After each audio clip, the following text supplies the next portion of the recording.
नमस्कार। स्वागत है आपका द गराज रूम में। आपने वो फेमस बॉलीवुड गाना तो सुना ही होगा, सात समंदर पार मैं तेरे पीछे पीछे आ गई। इस गाने में तेरे पीछे पीछे सिग्निफाई करता है किसी का एज अ टूरिस्ट आना, या फिर फर्दर स्टडीज के लिए शादी के बाद मूव होना, या कोई नई जॉब मिलना। वजह कोई भी हो, सात समंदर पार की उस पहली फ्लाइट के साथ जुड़े होते हैं कुछ अनुभव, कुछ किस्से जो बन जाते हैं कहानियां। तो इस बार गराज रूम आपके लिए लेकर आया है ऐसे ही कुछ अनुभव, किस्से जो हुए हमारे साथ उस पहली फ्लाइट में सात समंदर पार की। जुड़े रहिए हमसे, सुनते रहिए हमें, the garage room. Thank you.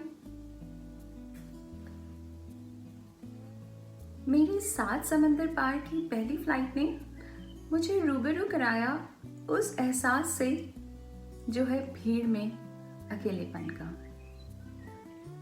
फिर वो चाहे 2008 में ऑस्ट्रेलिया हो या 2010 में जर्मनी, दोनों ही कंट्रीज में मेरी flight landed on the runway of loneliness and surprises. बात करते हैं 2010 की।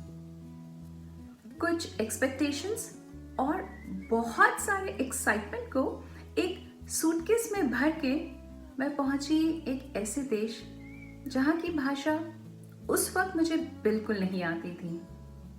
यहाँ का मौसम जितना ठंडा था उतनी ही महसूस हुई कमी गर्मजोशी की यहाँ के लोगों में।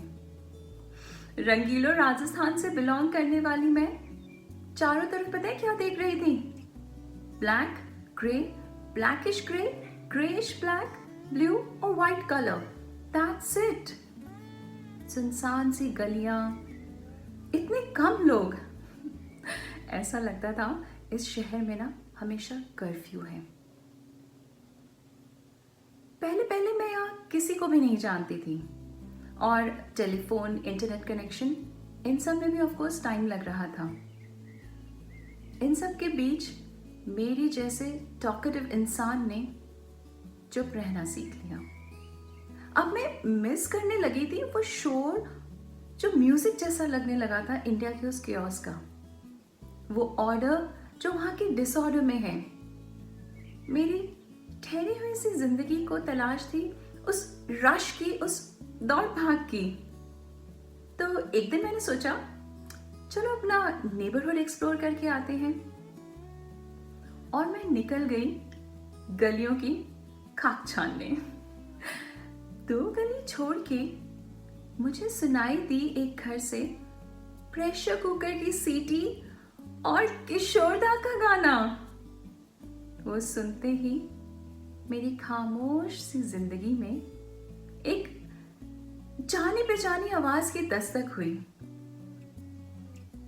उस दिन चेहरे पे मुस्कान लिए और दिल में उम्मीद लिए कि कोई अपना सा भी रहता है यहाँ, 2 गली छोड़ के मैं लौटी अपने घर। Thank you. Hello and welcome to garage room. आपकी पहली उड़ान किसी दूसरे देश में जब आप बसने के लिए जाते हो, थोड़ा बहुत पहले प्यार के एहसास की तरह होता है।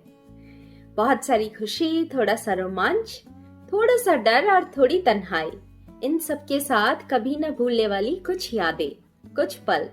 ऐसा ही एक किस्सा है आज से 9 साल पहले की, जब हम जर्मनी के एक छोटे मगर जाने माने शहर में आए थे।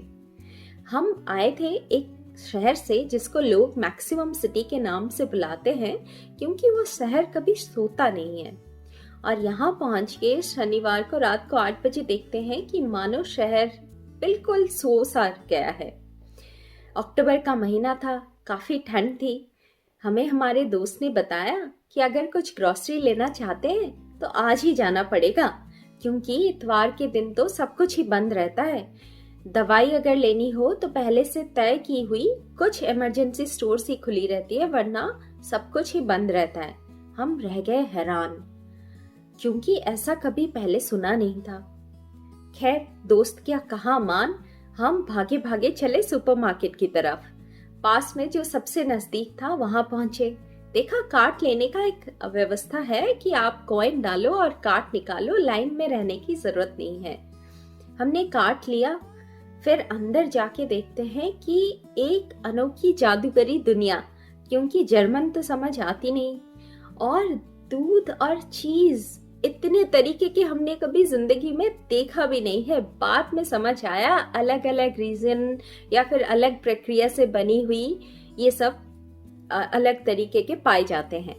उस समय जो बहुत थोड़ा कुछ समझ में आया उतना सामान उठाया, बस बेसिक नेसेसिटी, और हम चलते बने कैश काउंटर की तरफ, जहां हमें मात दे गई एक 80 साल की एथलेटिक दादी ने। रेस्पेक्ट। इस उम्र में वो जोश और जज्बा देखकर हम बहुत ही नतमस्तक हो गए उस स्पिरिट के आगे। हमारे देश में शायद ही उस उम्र में कोई ग्रोसरी लेने अकेले ही जाता हो। यहाँ के लोग कुछ निराले ही हैं, ये सोचकर हम आगे बढ़े। पर हमें ये किसी ने बताया नहीं था कि आप कैश काउंटर पे बिल्कुल सुपरसोनिक स्पीड में काम करना होता है। आपको वहां कैश काउंटर से सामान अपने कार्ट में या फिर अपने बैग में सोनिक स्पीड में भर लेना होता है, वरना लोगों को थोड़ी बहुत परेशानी हो जाती है। खैर, वो लोग भी समझ गए होंगे कि हम नए नए आए हैं, हमें किसी ने कुछ बोला नहीं। अचानक एकदम से एक आवाज आई, सामान सारा खत्म हो गया था। ब्रॉकन सी आना ट्यूटर। हम थोड़े से घबरा से गए। हमें एक अंदर से गिल्ट फीलिंग आने लगी कि कभी कुछ गलती से उठा ना लिया हो। हमने सब कुछ चेक कर लिया, पता चला कुछ नहीं है। हमारा परेशान चेहरा देख उसने अंग्रेजी में बोला, टूटी फूटी अंग्रेजी में, बैग चाहिए। तब जाके हमें थोड़ी राहत मिली। अच्छा, मुस्कुरा के जवाब दिया नो। फिर हम कार्ड से स्वाइप करके सामान लेके बाहर निकले। और अगर आपको थैला लेना हो तो उसके लिए अलग पैसे, पर हमारे पास अपने बैग्स थे तो उसकी कोई जरूरत नहीं पड़ी। ये था हमारा एक छोटा सा किस्सा जर्मनी सुपरमार्केट की।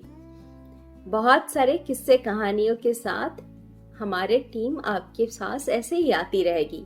बेल आइकन दबाना ना भूले और लाइक, शेयर, सब्सक्राइब जरूर करें। आपके पास भी अगर ऐसी कुछ कहानियां हो हमें जरूर सुनाएं। Thank you. नमस्ते।